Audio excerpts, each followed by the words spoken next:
हिंदू धर्म में एकादशी व्रत का विशेष महत्व बताया गया है और उनमें भी वरुथिनी एकादशी अत्यंत पुण्यदायक मानी जाती है।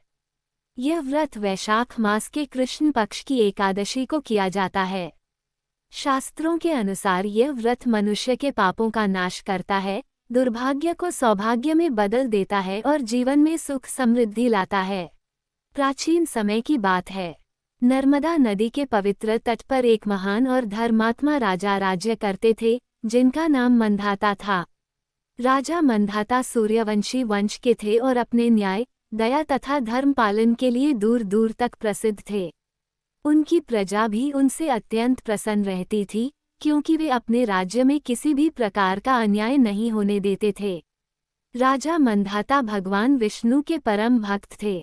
वे नियमित रूप से पूजा पाठ, दान पुण्य और व्रत उपवास किया करते थे। एक दिन उन्होंने सोचा कि वे कुछ समय के लिए वन में जाकर तपस्या करें, जिससे उनका मन और अधिक शुद्ध हो सके और भगवान की कृपा उन्हें प्राप्त हो। इस विचार से प्रेरित होकर राजा मंधाता वन में चले गए। वहां उन्होंने एक शांत स्थान चुना और ध्यान में लीन होकर भगवान विष्णु की कठोर तपस्या करने लगे। दिन रात वे बिना किसी चिंता के केवल भगवान का स्मरण करते रहते थे। एक दिन जब राजा गहन तपस्या में लीन थे, तभी अचानक वहां एक भयंकर और क्रूर भालू आ गया। वह बहुत भूखा था और उसने राजा को देखा। बिना कुछ सोचे वह राजा के पास आया और उनके पैर को पकड़कर काटने लगा। भालू उनके शरीर को बुरी तरह क्षति पहुंचाने लगा, लेकिन आश्चर्य की बात ये थी कि राजा मंधाता अपने ध्यान से तनिक भी विचलित नहीं हुए। वे अत्यंत धैर्य और श्रद्धा के साथ भगवान विष्णु का ध्यान करते रहे। उन्होंने मन ही मन प्रार्थना की, हे प्रभु, यदि मेरी भक्ति सच्ची है तो मुझे इस संकट से बचाइए। राजा की अटूट श्रद्धा और भक्ति को देखकर भगवान विष्णु तुरंत प्रकट हुए। उनके हाथ में सुदर्शन चक्र था, जिससे उन्होंने उस भालू को दूर भगा दिया। भगवान के तेज से वह भालू तुरंत वहां से भाग गया। हालांकि भालू के हमले से राजा का पैर बहुत बुरी तरह घायल हो चुका था। उनका शरीर भी कष्ट में था, लेकिन भगवान विष्णु के दर्शन से वे अत्यंत प्रसन्न हो गए। उन्होंने भगवान को प्रणाम किया और कहा, हे प्रभु, मैं आपका अत्यंत आभारी हूँ कि आपने मेरी रक्षा की। भगवान विष्णु ने स्नेहपूर्वक कहा, हे राजन, तुम्हारी भक्ति से मैं अत्यंत प्रसन्न हूँ। तुमने कठिन परिस्थिति में भी अपना धैर्य नहीं खोया और मेरी आराधना करते रहे।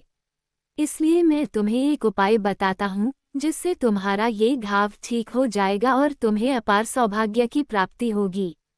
तब भगवान विष्णु ने उन्हें वरुथिनी एकादशी व्रत के महत्व के बारे में बताया। उन्होंने कहा, वैशाख मास के कृष्ण पक्ष की एकादशी को जो व्यक्ति विधिपूर्वक व्रत करता है, उसके सभी पाप नष्ट हो जाते हैं और उसे सुख, समृद्धि और सौभाग्य की प्राप्ति होती है।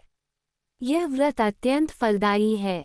भगवान के आदेश का पालन करते हुए राजा मंधाता ने पूरे नियम और श्रद्धा के साथ वरुथिनी एकादशी का व्रत किया। उन्होंने स्नान करके संकल्प लिया, भगवान विष्णु की पूजा की, दिन भर उपवास रखा और रात्रि में भजन कीर्तन किया। इस व्रत के प्रभाव से धीरे धीरे उनका घायल पैर ठीक होने लगा। कुछ ही समय में उनका शरीर पूर्ण रूप से स्वस्थ हो गया। इतना ही नहीं, उन्हें पहले से भी अधिक तेज, शक्ति और सौभाग्य प्राप्त हुआ। राजा मंधाता ने इस व्रत के प्रभाव को अपनी प्रजा को भी बताया और उन्हें भी इस व्रत को करने के लिए प्रेरित किया। उनकी प्रजा ने भी श्रद्धा से इस व्रत को किया और सभी को इसके अद्भुत फल प्राप्त हुए। शास्त्रों में ये भी कहा गया है कि वरुथिनी एकादशी का व्रत करने से मनुष्य को हजारों वर्षों की तपस्या के बराबर फल मिलता है। यह व्रत व्यक्ति को दुर्भाग्य, कष्ट और पापों से मुक्त करता है। जो व्यक्ति इस व्रत को करता है, उसे इस लोक में सुख और परलोक में मोक्ष की प्राप्ति होती है। यह व्रत विशेष रूप से उन लोगों के लिए अत्यंत लाभकारी माना गया है, जो जीवन में कठिनाइयों, रोगों या दुर्भाग्य का सामना कर रहे हैं। इस व्रत को करने से जीवन में सकारात्मक परिवर्तन आता है और भगवान विष्णु की कृपा प्राप्त होती है। अंत में यही कहा गया है कि जो व्यक्ति सच्चे मन, श्रद्धा और नियम के साथ वरुथिनी एकादशी का व्रत करता है, उसके सभी कष्ट दूर हो जाते हैं और उसका जीवन सुखमय हो जाता है। वरुथिनी एकादशी केवल एक व्रत नहीं, बल्कि आस्था, धैर्य और भक्ति का प्रतीक है। ये हमें सिखाती है कि कठिन परिस्थितियों में भी भगवान पर विश्वास बनाए रखना चाहिए। सच्ची श्रद्धा और समर्पण से हर समस्या का समाधान संभव है। व्रत करने वाले सभी भक्तों को भगवान विष्णु की कृपा प्राप्त हो।